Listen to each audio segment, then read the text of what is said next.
Hi hello welcome to Kiran TV news. Pavan Kalyan garu deputy CM of Andhra Pradesh. కానీ చంద్రబాబు నాయుడు గారి వెనకాల ఒక నీడలా ఉంటారు, ఒక ఉత్సవ విగ్రహంలా ఉంటారని చెప్పి చాలామంది అనుకున్నారు. కానీ ఆయన ఎలా ఉంది, ముఖ్యంగా రీసెంట్గా ఆయన పరిపాలన పనితీరు చూస్తుంటే ముఖ్యమంత్రికి ఆ స్థాయికి ఏమాత్రం తగ్గినట్టుగా కనిపించట్లేదు. దీని గురించి మాట్లాడే ప్రయత్నం చేద్దాం. మనతో పాటు ప్రముఖ రాజకీయ సామాజిక విశ్లేషకులు చంద్రశ్రీనివాస్ గారు ఉన్నారు. ఆయన అడుగు సార్. నమస్తే. నమస్కారం. పవన్ కళ్యాణ్ గారు రీసెంట్గా గవర్నర్ని కలవటం, గతంలో ఏ ఉప ముఖ్యమంత్రి కూడా గవర్నర్ని ఇలా కలిసి అభినందించి విషెస్ తెలియజేసినటువంటి పరిస్థితి లేదు. ఏది సార్ ప్రత్యేకంగా పవన్ కళ్యాణ్ గారికి ఏంటంటారు అలా? అంటే పవన్ కళ్యాణ్ అనే వ్యక్తి మీరు అన్నట్టు రాజకీయాల్లో చాలా పూర్తిగా అవగాహన చేసుకున్న వ్యక్తి. ఆయన్ని అనేక రకాలుగా విమర్శించింది మీకు తెలుసు, నాకు తెలుసు. దేనికి పనికిరాడన్నారు, ఎక్కడ గెలవడన్నారు. చెప్పి చేయటం అనేది ఏ రాజకీయ నాయకుడి గతంలో చూడలేం మన దేశంలో.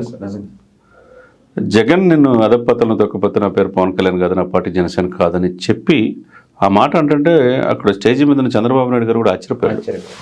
చాలామంది అలాంటి విశ్లేషకులు కావచ్చు, మీలాంటి జర్నలిస్టులు కావచ్చు, చాలామంది మేధావులు కూడా ఏంటి ఇట్లా మాట్లాడుతున్నాడు అనేది అనుకున్నాం. కానీ తన ఆ ఆవేదన వెనక చాలా ఆలోచన ఉందని, డెఫినెట్గా జగన్ని గద్దె దించాలని ఆయన మనసులో పెట్టేసుకున్నాడు. ఎందుకంటే తనకు జరిగిన అవమానం కావచ్చు, ఆంధ్రప్రదేశ్ ప్రజలు ప్రగతికి అభివృద్ధికి ఆమె దూరంలో ఉండాలనే ఆలోచన కావచ్చు.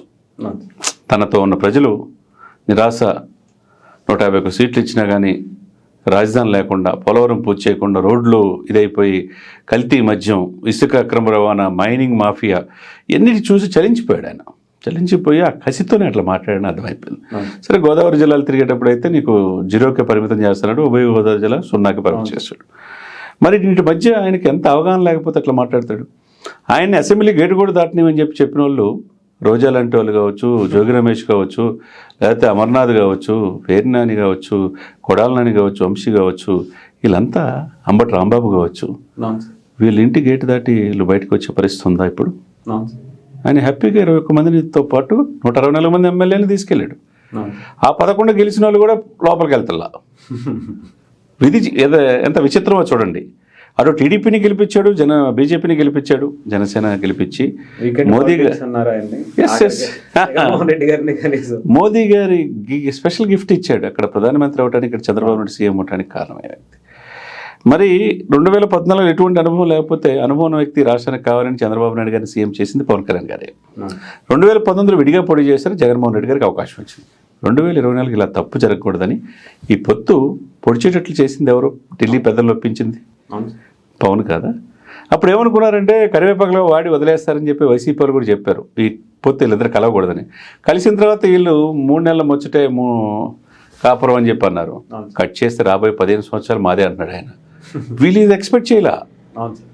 కళ్ళు మూసుకొని తెరిచేదలకి మన ప్రభుత్వం వస్తుందని చెప్పి జగన్మోహన్ రెడ్డి గారు అన్నారు. ఈవీఎంలు ట్యాంపరింగ్ వల్ల అధికారులు వచ్చారని చెప్పి అన్నారు.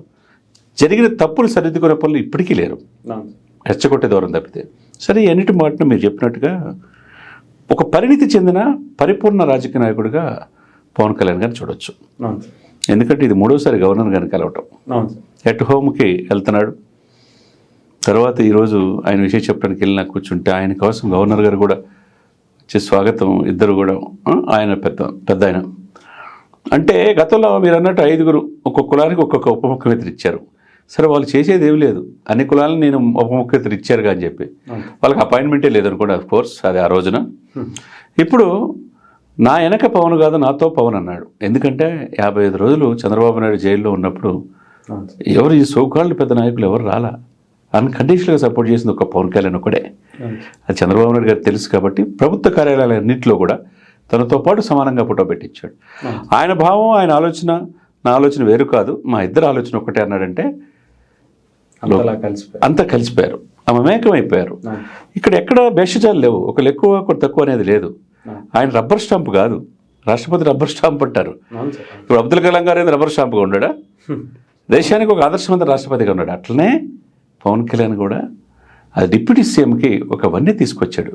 డిప్యూటీ సీఎం నేను అనుకోవట్లా, సరి సమానంగా సహా ముఖ్యమంత్రిగా చంద్రబాబు నాయుడు గారితో పనిచేస్తున్నాడని నిజంగా సార్ నేను అనుకుంటున్నాను. మీరేమంటారు? నిజంగా సార్, డెఫినెట్గా. ఎందుకంటే చాలా శాఖల గురించి పట్టించుకుంటారు, హోంశాఖ గురించి, ఇంకో దాని గురించి, అన్ని శాఖల గురించి మాట్లాడతారు. రాష్ట్ర భవిష్యత్తు గురించి మీరు అన్నట్టు ఐ మీన్ పక్క రాష్ట్రాలతో ఎలా ఉండాలో కూడా అదే నేనేం చెప్తానంటే ఈరోజు ఇప్పుడు యాజ్ అన్ ఇన్నవ్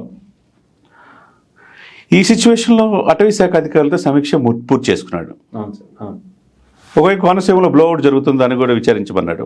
అవును, ఒకవైపు అటవీ శాఖ అధికారులు మల్లికార్జునరావు గారు లాంటి వాళ్ళు అంతకుముందు 6 సంవత్సరాల క్రితం ఆంధ్రప్రదేశ్ ఫారెస్ట్ హెడ్గా రిటైర్ అయితే ప్రిన్సిపల్ చీఫ్ కన్జర్వేటర్ ఫారెస్ట్ ఆయన్ని ఏరుకోరి తీసుకొచ్చి మిషన్ మోడ్లో అడవులను రక్షించాలనే ఉద్దేశంతో రెడ్ శాండిల్ విషయంలో కావచ్చు, మన అడవులను పరిరక్షించుకోవాలి, మొక్కలు నాటాలి, పర్యావరణాన్ని ఆకాంక్ష పిల్లల్లో తెలియజేయాలనే ఉద్దేశంతో ఆయన పిలిపించుకున్న అడ్వైజర్గా ఆయన పెట్టుకొని మిగతా అటవీ శాఖ అధికారులతో రివ్యూ నిర్వహించాడు. అవును, తన అంతకుముందు అటవీ శాఖ మంత్రి ఎవరు తెలుసా? ఏమైనా చేశారా?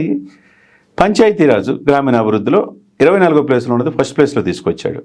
సైన్స్ అండ్ టెక్నాలజీ కావచ్చు, గ్రామీణ నీటిపారుదల జలజీవన్ మిషన్ ఆగిపోయిందని తీసుకొచ్చి 3050 కోట్లతో ఉభయ గోదావరి జిల్లాల్లో ఆ స్కీమ్ తీసుకొచ్చి 2 yearsలో పూర్తి చేయాలన్నాడు. మరి ఏ అనుభవం లేని వ్యక్తి ఈయన వితిన్ 2 yearsలో ఇన్ని శాఖల మీద అనుభవం అంటే ఒకవైపు అన్నట్టు ఆ శాఖ ఈ శాఖ అనేది తేడా లేదు.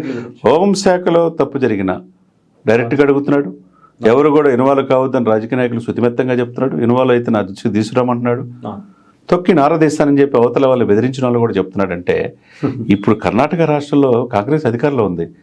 ఉప ముఖ్యమంత్రి సిద్ధరామయ్య కావచ్చు, డికే శ్రీనివాస్ గారు కావచ్చు, లేచి నుంచొని కుంకి ఎన్నికలు ఇచ్చారు.